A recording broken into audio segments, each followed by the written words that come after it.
I just wanted to show you a preview of this ramp with all the timber taken out of this formwork. This 2x4 is already cut to the exact length we want the width of this staircase to be.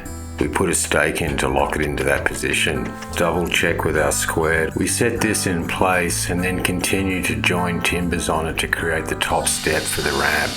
Building it so you can deconstruct it later. Here I'm setting a 2x4, so it's critical we get it exactly level. To make sense of what I'm doing, I've created an inside wall of timber for the concrete.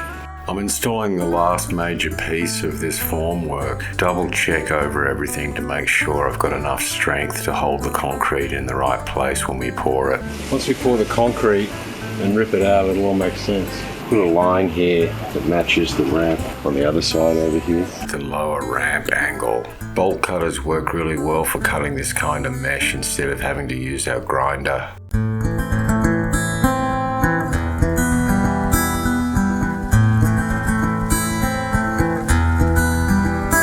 Lay your head upon my shoulder.